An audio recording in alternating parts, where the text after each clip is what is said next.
मृतक आदित्य तिवारी के भाई हुए। क्या नाम हुआ आपका? मुरारी कुमार तिवारी। और ये आर्मी में नौकरी करते हैं, सेना में सिपाही हैं, राजस्थान बॉर्डर पर ये पोस्टेड हैं। और ये आदित्य जी के पिताजी हुए। आपका क्या नाम हुआ? टुनटुन तिवारी। टुनटुन तिवारी जी। अभी आप इनके परिजनों से सुन सकते हैं, एक तो कि इनका भाई और इनका बेटा गया, स्कूल कैंपस में दिन दहाड़े उसकी हत्या कर दी गई। हमें जानकारी मिली, स्थानीय लोगों ने ही बताया कि प्रधानाध्यापक और उस स्कूल के तमाम शिक्षक एक आवेदन पर लिखकर ये बात दिए हैं कि हमारे स्कूल कैंपस में किसी की हत्या नहीं हुई है। और हैरान करने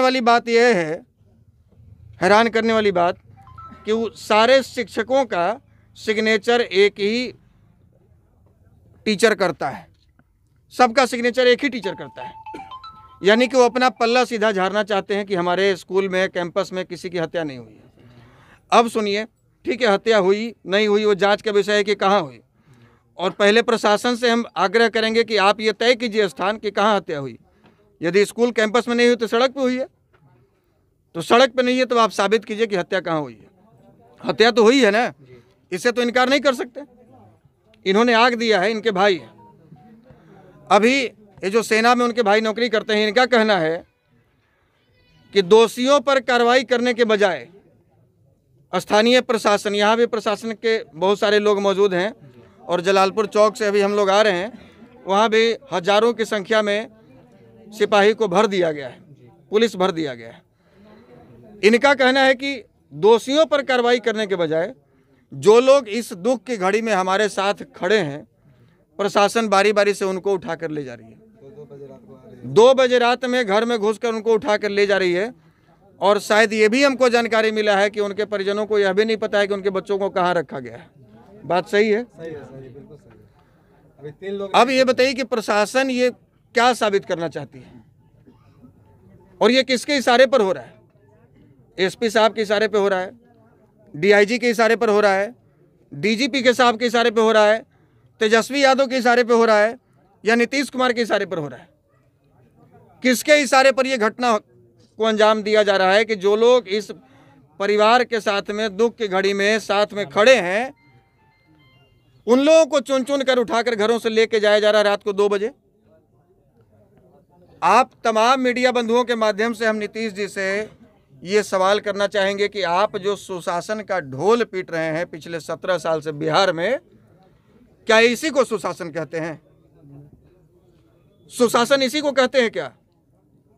आपके घर में किसी की हत्या हो जाए और जो आपके साथ खड़े रहे उन्हीं को आप उठा कर ले जाइए, दहशत बनाने के लिए कि कोई आपके साथ खड़ा ना हो।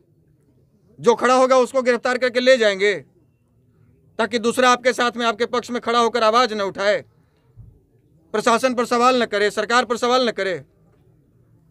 तो हमारे जैसे लोग लाखों की संख्या में अभी भी इस देश में, इस बिहार में हैं कि आप उन पे हजारों मुकदमा झेल दीजिएगा, डाल दीजिएगा, लाठियां बरसाइएगा, फिर भी हम लोग अन्याय के साथ खड़े रहेंगे। और अब हम चाहेंगे कि ये जो मृतक के परिवार के लिए आगे आप क्या करेंगे? देखिए, सरकार से हम लोग मांग कर सकते हैं। हम सरकार में तो नहीं हैं, हम नीति निर्धारक टीम में तो नहीं है, और ना ही यहाँ के हम एसपी हैं, ना बिहार के डीजीपी हैं। लेकिन इनके साथ में अन्याय हुआ है, इनका बेटा मरा है, इनका भाई मरा है, तो इनकी आवाज़ बनना हमारा काम है। और ये केवल हमारा काम नहीं है, ये जितने भी लोग यहाँ पर जो आप देख रहे हैं, जो सैकड़ों हजारों की संख्या में लोग मौजूद हैं, ये किसी के बुलावे पर नहीं आए, इनविटेशन भेजने पर नहीं आए, ये स्वेच्छा से चल कर आए हैं कि हम इनके साथ खड़े होंगे। और ये वो लोग हैं जो प्रशासन को, शासन को आंख में आंख डालकर ये बात कह रहे हैं कि आप इनके साथ में खड़ा होने वाले लोगों को यदि गिरफ्तार कीजिएगा, प्रताड़ित कीजिएगा, तो उससे हम लोग डरने वाले नहीं हैं। पुलिस लाठीचार्ज कर रही है सर। पुलिस लाठीचार्ज कर रही है। पुलिस तो इसलिए लाठीचार्ज कर रही है कि आप अपनी आवाज़ दबा दीजिए, और इसीलिए गिरफ्तार भी किया गया है। हम प्रशासनिक अधिकारियों से भी ये बात करेंगे कि आपके घर में भी बच्चे हैं, आप भी परिवार वाले हैं, आपके साथ में भी घटना हो रही है आए दिन, और आगे भी हो सकती है। तो आपके साथ यदि इस तरह की घटना घटेगी और प्रशासनिक अधिकारी यदि इस तरीके के रवैया आपके परिजनों के साथ करेंगे, जो आपके साथ खड़े होंगे, तो आप उस समय कैसा महसूस करेंगे? आप समझिए कि वही महसूस ये परिवार कर रहे हैं। सर, अगला कदम क्या होगा? अगला कदम होगा कि यहाँ से अभी हम लोग एसपी साहब से मिलेंगे जाने के बाद, चूँकि प्रशासनिक अधिकारियों से हम लोग मांग करेंगे और लोकतंत्र है, लोकतंत्र में लोकतांत्रिक तरीके से ही मांग रखेंगे। लेकिन जब शांति से जब अधिकार नहीं मिलता है ना, जब शांति से हमको न्याय नहीं मिलता है तो क्रांति का राह अपनाना पड़ता है और मजबूरी में हम लोग मजबूरी में वही राह अपनाया जाएगा। और वो जब तरीका अपनाया जाएगा तो विधि व्यवस्था बिगड़ेगी। जब लोग सड़क पे आएंगे विधि व्यवस्था बिगड़ेगी। अभी भी कुछ लोगों ने कहा कि आप जाम कीजिए, जाम में साथ दीजिए। हमने कहा कि पहले हम परिजनों से मिलकर आ रहे हैं और पहली बार हम आ रहे हैं। आते ही पहले हमारा काम है कि प्रशासनिक अधिकारियों से मिल के उनको कुछ समय देना कि इस अवधि में आप कार्रवाई करें और जो भी दोषी लोग हैं उनको गिरफ्तार करें और निर्दोष जिसको आप फंसाए हुए हैं, पकड़े हुए हैं, दबाव बनाने के लिए, भय पैदा करने के लिए उनको आप रिलीज़ करें। और यदि ऐसा नहीं होता है तो फिर लोग यहाँ पर बौखला कर सड़क पर उतरेंगे और सड़क पर उतरेंगे, विधि व्यवस्था बिगड़ेगी और बिगड़ेगी तो उसकी जवाबदेही ये आम जनता की नहीं होगी, उसकी जवाबदेही मेरी भी नहीं होगी, उसकी जवाबदेही यहाँ के प्रशासन की होगी, बिहार सरकार की होगी। और हम चाहेंगे कि कई लोगों के मन में सवाल आता है, आपके चैनलों के माध्यम से जो लोग सुन रहे होंगे उनको लग रहा हो कि फलाना नेता गया अपनी नेतागिरी चमका के चलाया। हो सकता है कुछ झूठ सच बोल कर चलाया हो, लोगों को बरगला कर चलाया हो। आपके सामने मृतक के भाई हैं, आपके सामने मृतक के पिता हैं। हम चाहेंगे कि देश का सैनिक है जो देश की रक्षा के लिए बॉर्डर पर ड्यूटी कर रहे हैं। हम भी सेना में नौकरी करके आए हैं, 8 साल सेवा देकर आए हैं और इनका घर जब सुरक्षित नहीं है, इनका भाई सुरक्षित नहीं, इनका परिवार सुरक्षित नहीं है तो क्या देश को खाक सुरक्षित रख पाएंगे? हम इनसे आग्रह करेंगे कि ये अपनी व्यथा बताएं कि इनके साथ किस तरह से व्यवहार किया जा रहा है और अब तक क्या कार्रवाई हुई है। जी, इसके लिए आवेदन में था नहीं यहाँ पे, मैं बाद में आया हूँ। मेरी माँ मेरी माँ ने दिया इस आवेदन को। जी, पूरा मामला क्या था और क्या कैसे पता चला कि किया गया है? देखिए, उसमें टोटल 7 लोगों को नामजद किया गया है। ये 21 तारीख की घटना है, सुबह के 11 बजे की, जब मेरा भाई स्कूल में गया हुआ था।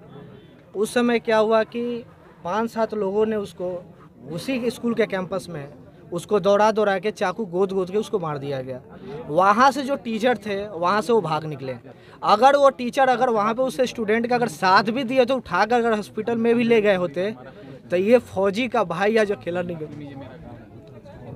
मुरारी जी, क्या इस घटना के संदर्भ में कि आपके बच्चे, आपके भाई के साथ ऐसा हो सकता है, आपके परिवार के लोगों को पहले से कोई भनक थी? नहीं जी, हमारे परिवार के साथ किसी को, क्योंकि ना मेरे पापा यहाँ रहते थे और ना मैं रहता था। वो पहले किसी से आपसी विवाद वगैरह? नहीं, घरेलू आपसी कोई भी बात नहीं थी इसके बारे में। अभी कितने आरोपी पकड़े गए हैं? अभी 2 आरोपी को सुनने को मिल रहा है कि 2 आरोपी पकड़े गए हैं। क्या कुछ जानकारी मिल पा रही है? वो सिलेंडर किए हैं, सिलेंडर करे हैं, पकड़े गए पहले इसके बाद? ये इसके बारे में मैं नहीं बता पाऊंगा कि सिलेंडर किए हैं या पता चल रहा है कि वो लोग सिलेंडर किए हैं। हो सकता है, ऐसा हो सकता है। अच्छा, कौन लोग हैं जो लोग अभी सिलेंडर किए या फिर पकड़े गए हैं? वो लोग कौन लोग हैं? उनका नाम बताइए। ये एक साहिल करके हैं, एक कोई अरशद करके है। जनप्रतिनिधि क्या कुछ बातें सामने आ रही हैं उन लोगों के द्वारा? जो स्थानीय जनप्रतिनिधि हैं उनके द्वारा क्या सहयोग अभी तक आपको मिला? अभी तक कोई सहयोग जिला नहीं प्रशासन मिला। क्या कह रहा है? जिला प्रशासन कह रहा है कि हम अपने तरीके से काम करेंगे, अपने तरीके से। मैं सभी आप में जिसको मुख्य आरोपी मानते हैं वो उनकी गिरफ्तारी हुई है? अभी मेरे हिसाब से नहीं हुई है। कौन है क्योंकि- मुख्य?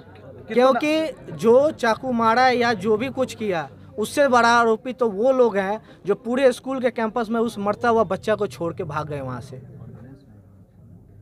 आपने वो लोग हैं जो 15 साल के बच्चों को उकसा रहे हैं कि ऐसे मर्डर होता है, वैसे चाकू चलाया जाता है, वैसे उसकी मर्डर किया जाता है। जिला प्रशासन क्या कह रहा है? जिला प्रशासन करके हम अपनी कार्रवाई कर अच्छा, रहे हैं। प्रशासन- लेकिन कार्रवाई करते करते आज 4 दिन हो गए हैं, लेकिन 4 दिन जो आज से 4 दिन पहले हुआ था वो आज भी वही चीज़ है। अच्छा, प्रशासन लाठीचार्ज कर रहा है क्या और लोगों को जो उठा रहा है उसके बारे में आप क्या कहेंगे? यहाँ पे प्रशासन क्या कर रही है कि यहाँ पे एक तो पुलिस फोर्स भर रखी है, सब कुछ कर है। रात को 2 बजे आ रही है, जो हम क्या जिस दिन घटना हुई उसके 1 या 2 दिन के बाद आए। उसके पहले जो परिवार के साथ हमारे जितने भी रिश्तेदार हो या जो भी गांव के लोग थे, जो घर पे रहे, जो साथ दिए, जो हमारे साथ दे रहे हैं, उन्हीं को प्रशासन क्या है उठा के ले जा रही है। लेकिन जो असली गुनाहगार हैं वो 4 दिनों से अभी भी अपने कहीं रोटी खा रहे होंगे, कहीं आराम से रह रहे होंगे, उनके बारे में प्रशासन नहीं हो रही है। कमजोर करने की कोशिश है। हम लोग तो और 4 दिनों में और धीरे धीरे कमजोर होते जा रहे हैं। आज सुबह से लेके अभी तक हमारे द्वार पे जो 2 लोग आ रहे थे अब संतावना देने के लिए, वो भी अब 2 लोग नहीं आ रहे। परिवार में कौन कौन है आपके? जी मेरी माँ है, मेरे पापा हैं और मेरा एक छोटा भाई था और एक मेरी दादी है। यानी आपका प्रशासन के पर ये आरोप लगाना है जो कि प्रशासन बिल्कुल आप लोगों की मदद नहीं कर रही है और नहीं तो आम लोगों को धमका रही है ताकि वो आपकी मदद न करे। हाँ, मेरा यही कहने का मतलब है कि प्रशासन सबसे पहले उस आरोपी को पकड़े जो इस हत्या को अंजाम दिया है, ना ही कि उन लोगों को पकड़े जो इस दुखद की घड़ी में हमारे साथ खड़े हुए थे। और मैं आपके मीडिया के माध्यम से ये कहना चाहता हूँ कि मैं एक सेना का जवान हूँ जो 9 महीने बॉर्डर पे रहता हूँ और 3 महीने मात्र यहाँ पे रहता हूँ। हो सकता है कि मेरे यहाँ से जाने के बाद ऐसी दुर्घटना और भी कहीं हो सकती है। अगर मेरा परिवार अगर सुरक्षित नहीं है तो मैं अपने परिवार को किसके भरोसे छोड़ के जाऊं कि मेरा परिवार आगे चल के सुरक्षित रहे। तो इसलिए मैं प्रशासन से ये दरख्वास्त करूंगा कि ऐसे आप लोग कार्रवाई कीजिए जिससे इस पब्लिक के अंदर आपके प्रति थोड़ा सा मन में थोड़ा प्यार जगे। ऐसा काम मत कीजिए कि जिससे वो और द्वेष के भावना हो। अच्छा, पुलिस प्रशासन जो कार्रवाई अभी कर रही है उससे कितना संतुष्ट आप और आपके परिवार वाले? जी अभी तक तो मैं संतुष्ट इसलिए नहीं हूँ क्योंकि अभी भी 4 दिन हो गए हैं, लेकिन उनका किसी का अभी 5 बंदों का किसी का पता नहीं चला कि वो कहाँ है, क्या कर रहे पुलिस हैं। तो लगातार ये बातें कर रही है कि हमारे स्तर से जांच हाँ, जांच कर रहे हैं, कार्रवाई कर रहे हैं जो भी कुछ है। अगर ये थोड़ी सी और जल्दीबाजी में होती, थोड़ा और होता तो थोड़ा हमारे भी दिल को तसल्ली होती, थोड़ा इस पब्लिक को भी तसल्ली होती। क्योंकि अब तो ऐसा हो रखा है कि स्कूल में कोई भी अपने बच्चों को भेजने से भी डर रहा है कि कहीं हो सकता है कि आज आदित्य के साथ जो चीज़ हुई वो कल के डेट में किसी और आदित्य के साथ ऐसा चीज़ ना हो जाए। आज जो मेरा भाई गया है वो हो सकता है किसी और का भाई बेटा ना चला जाए। तो इसके लिए आप लोगों को परेशान करिए, आपके परिवार को? नहीं, मेरे परिवार को परेशान नहीं करी है, लेकिन मेरे कहने का मतलब है कि जो इस दुख के घड़ी में जो यहाँ पे खड़े थे उसी को रात को 2 बजे उठा के ले जाती है। खुशी उस समय होती, आज मेरे को ये सूचना मिलती कि हाँ उस 5 बंदों को रात को 2 बजे गिरफ्तारी हो गई, वो पकड़े गए, वो चले गए, वो जेल में चले गए, तो इससे ज़्यादा मेरे को खुशी होती। लेकिन अभी तो मेरे को दुख इस बात का हो रहा है कि जो गुनाहगार है वो कहीं रोटी खा रहा है और जो निर्दोष है उसको उठा के ले जा रही है। ऐसा भी बताया गया है कि जो आरोपी हैं उनको पुलिस प्रोटेक्शन मिला हुआ है।